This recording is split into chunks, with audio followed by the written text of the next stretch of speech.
I'm Alex Fleming. And I'm Will Oliver, and we're Sherpa Equipment Company. We started Sherpa Equipment Company in 2017 out of a need for a roof rack for our 3rd gen 4Runners.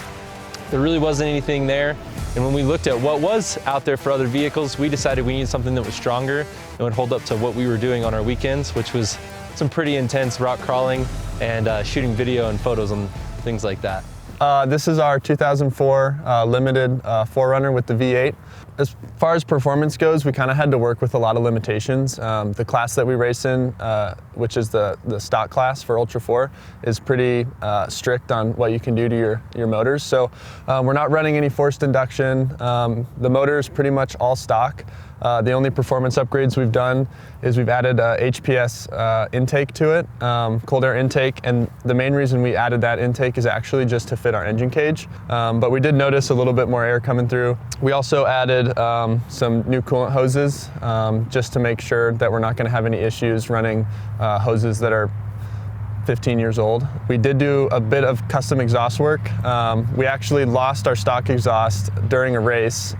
We broke both of our Y pipes off right at the headers. So we finished the race with just straight header dump, which was kind of fun, but really obnoxious. So melted my boots to the floor. It did melt his boots to the floor. So we actually just did some custom fab work. We made new downpipe from the headers and a Y pipe, and then we paired that with Gibson's performance exhaust system.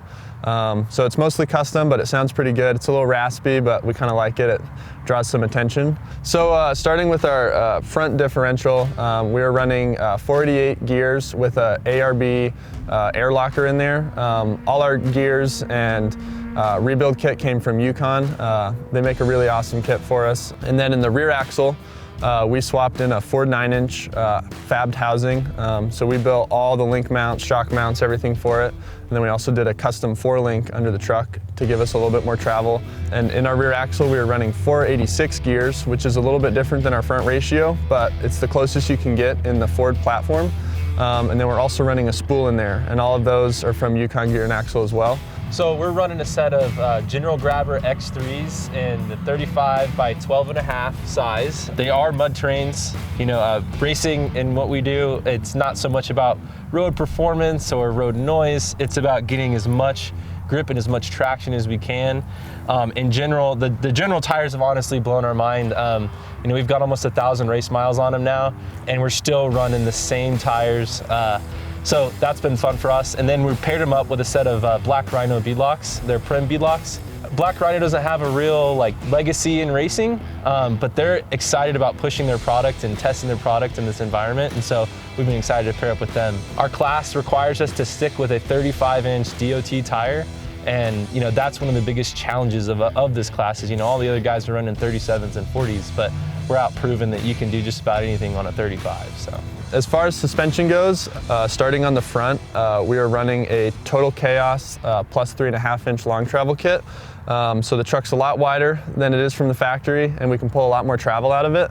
But where it gets a little different from most setups with Total Chaos kits is we're running custom shock towers that are tied into our engine cage, so they're really strong, and we actually can fit a little bit larger of a shock than what you can do on the factory coil buckets. But we are still running only an 8-inch coilover just due to packaging. It just worked the best for us.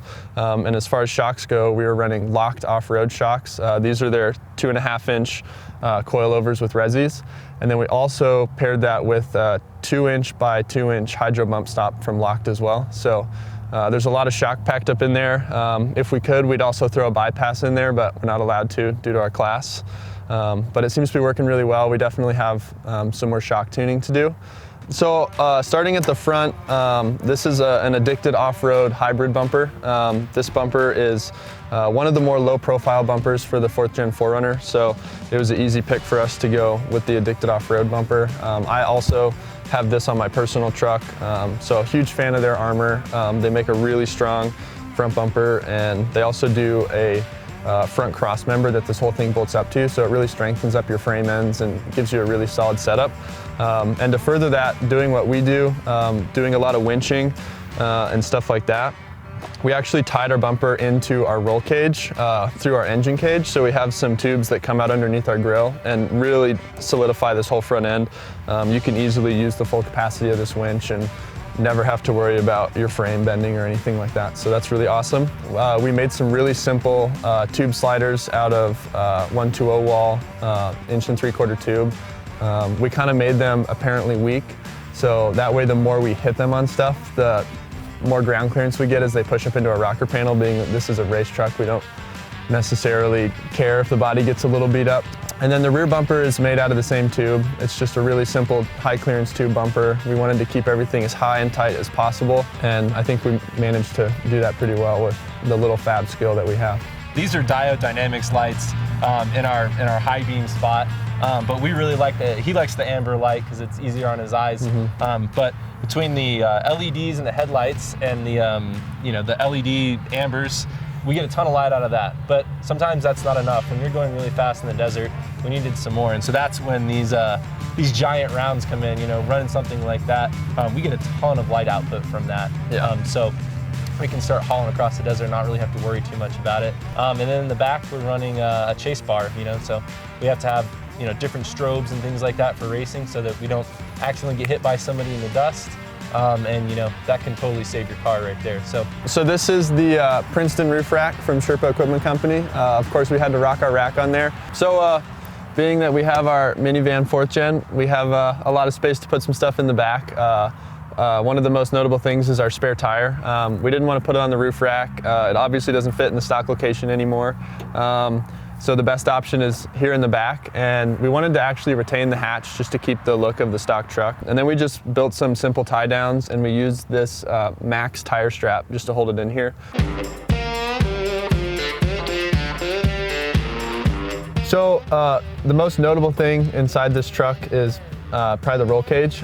We didn't actually have a whole lot of experience with fab work. I had been welding for maybe 6 months on and off and never really done any tube work. So I started by building the rear bumper to kind of get my feet wet and learn the tube bender.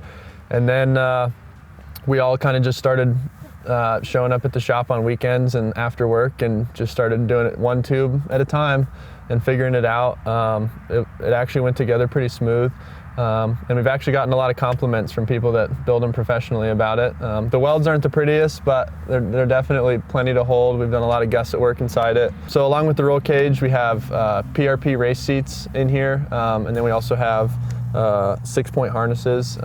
These just make sure that we don't fall out of the truck and we're strapped in tight. And then on top of that, we also have these window nets, which keep it so if we roll over, your hands can't fly out the window and crush your arm. So safety is a really big thing, and we definitely take it very seriously. Especially the way he drives. We have a switch for just about everything in the car.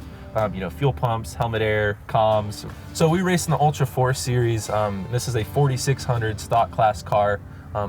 And what makes Ultra 4 different than other styles of desert racing is that it actually is a 4-wheel drive class. So you're not just doing desert racing, you're racing in the rocks, you're going over boulders, and then you'll hit a fast section. You gotta be able to go really quick through a desert section, and then you're back into rocks.